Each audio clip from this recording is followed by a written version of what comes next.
natin, mag-end siya dito sa input ng rectifier. So yung rectifier diode natin, ito yung in naman ng rectifier circuit at ang dulo ng rectifier natin, mag-i-input siya sa regulator stage. So bale, kung i-draw natin, no, bigyan niyo ako ng papel ulit. Yung ginamit natin kanina. O, bigyan niyo lang kung panibago ito. Kanino to? Kanino to? Puti ako.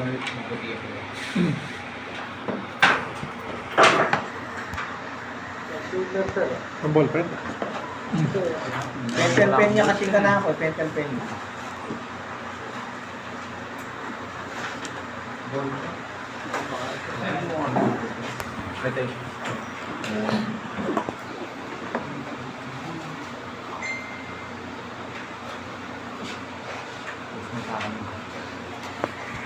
Ba yung mga board natin? So unang sagot yan, depende do sa brand name. May mga brand name na malalaki yung mga board, may mga brand name naman na maliliit yung board. So depende sa unit natin. Usually pag malaki yung board, masasabi nating branded siya at meron tayong tibay na asahan. Hindi tulad ng mga board na compressed, hindi natin maipagmamalaki na matibay sila kasi very compressed. Pag alam naman natin pag compress yan, maliit.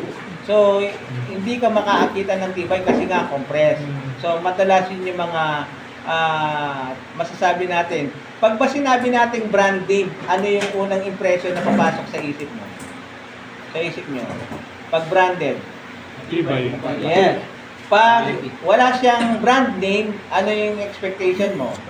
Low quality. Low quality kasi sila yung tipo ng mga tatakbuhin. Tatakbuhin, no? So, yung primary stage natin, ano yung pinaka-main source ng primary natin? Ha? Yung AC natin? AC supply. So, ano yung magiging out natin? DC. Ha? DC. Output. Yung output natin? Sa transformer. Yes, output natin magmumula sa Step down. transformer, yung saan mag-step down siya do sa dalawang output na kung saan meron siyang 012 na kung saan ito naman yung input ni rectifier. So yung output ni transformer, output of transformer magmumula kay ano? Output ng transformer magmumula kay alin? Rectifier.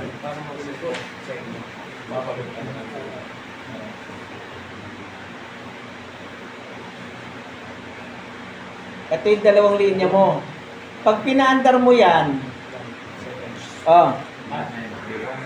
yung output nito, saksakan nito, yung AC. And then, ang output nito, mag-i-input siya dito sa dalawa. Ito siya.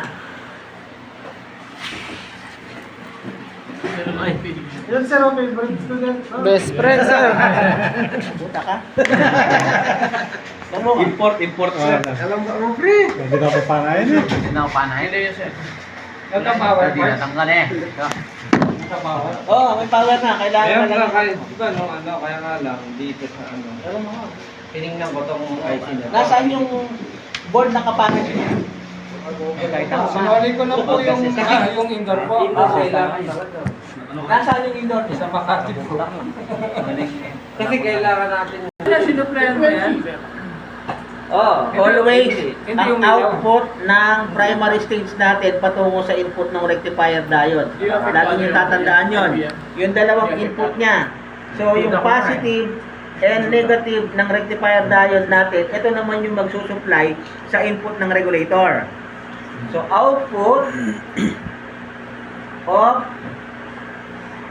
rectifier diode is the input of input of regulator. Yun yung pagtitracing natin. Accessories nito, AC. Yung output ng AC, papasok siya sa dalawang input ni rectifier diode. So siya kasi siya magsusupply sa rectifier diode para umandar yung rectifier stage. At dito mapaprocess yung conversion ng AC into DC. At yung output ng positive and negative ng rectifier diode, siya naman ang mag-in sa regulator natin. So yung regulator natin, eto na yan. So bawat board na may counter natin, magdidepende yan kung paano kayo mapapamiliarize sa kanila. So ito yung tipo ng mga inverter board na hindi sila magiging 100% nakamukha ng sa electronic circuit. Pero same principle sila. Kasi yung regulator nito, puro mga integrated circuit, IC. So pag sinabi natin integrated circuit, sila yung mga pwede siyang linear type, pwede siyang logic IC. Pag sinabing logic IC, programmable chipset yung mga yon. Pag nasira sila, pwede natin ipa-reformat, i-reformat para umandar siya ulit. Pero pag linear IC siya, yun yung mga madalas nasisira at ginagamit nilang voltage regulator ng isang circuito na once na kapag nasira na yung linear IC, as in palitin na siya. So ang kailangan lang siguro sa inyo, mapamiliarize kayo sa mga itsura ng regulator. So babalik tayo sa kabila mamaya, yung regulator type natin, IC na logic at saka IC na linear. Doon ko ipapaliwanag kayo kasi may whiteboard tayo doon.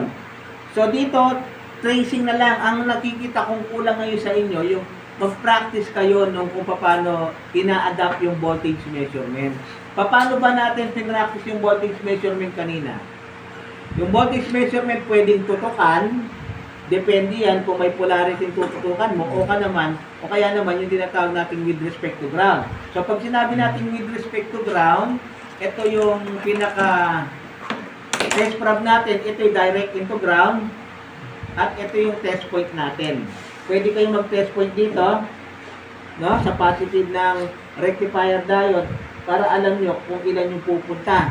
So once na may supply sa primary, aandar yung rectifier stage na to. So, pag umandar yung rectifier stage na yan, magkakaroon siya ng supply between positive and negative patungo naman kay regulator. So, daanan ito, magmula sa input, daanan ito patungo sa output. So, kapag may maayos na supply dito sa primary, may papasok na supply sa rectifier diode at mayroong ilalabas na supply patungo dito kay regulator. Ito na yung magsisilbing i-regulate niya ngayon yan. Gaano man kataas o gaano man kababa yung voltahe dito sa inverter board. So, electronic circuit pa rin ang kailangan yung tutukan dito. So, ano yung mga solution dyan sa electronic circuit?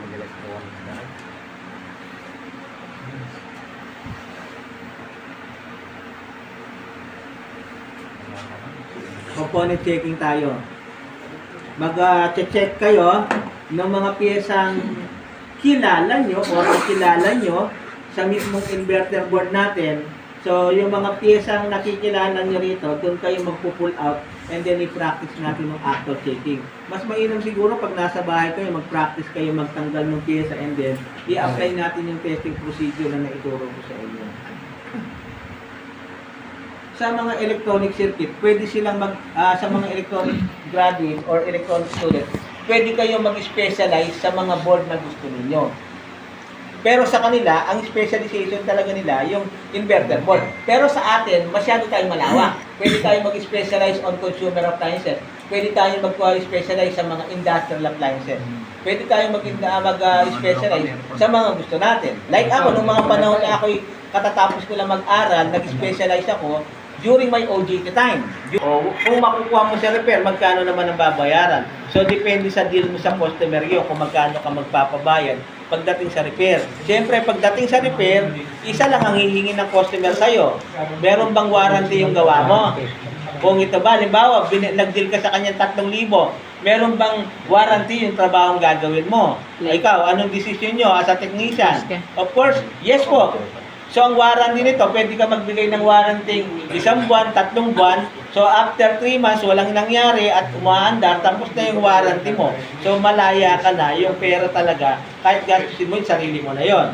Ngayon, kapag dumating sa puntong wala pa man 3 buwan, nasira na, so yung warranty lagi nasa iyo. So, kailangan maingat din tayo at alam natin tansyahin yung ginagawa natin, mararamdaman natin kung magtatagal yung gawa natin o hindi. So, anong techniques natin dyan? I-troubleshoot mong maayos. Lahat ng mga piyesang nakita mong may kahinaan or problema, doon ka mag-decide na palitan mo kung kinakailangan. Hindi biro-biro, hindi basta-basta yung pagiging trabaho natin as a technician. Number 1, yung responsibility, yung warranty, laging nandito sa atin yan. Kanya, iingatan nyo rin palagi, lalong-lalo na yung reputasyon nyo as a technician. So kapag nakipag-deal ka, kailangan meron kayong gap doon. Yung respeto niya at yung respeto mo, dapat nagbibigayan ka yung respeto. Hindi yung tipong magte-technician ka, no? Iba yung tingin nila sa mga technician na ano ba tawag natin sa mga ordinary technician na easy to get? No, walang respeto ang dating nun. Pero kapag technician ka, o facial expression pa lang, gagalangin ka na. Pero kung mukha kang kengkoy, no, facial expression pa lang, no, matsura nila, wege ka.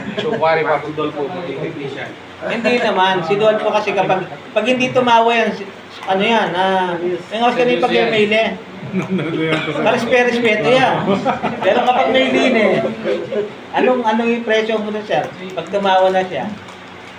Funny. Cute. Masayahin.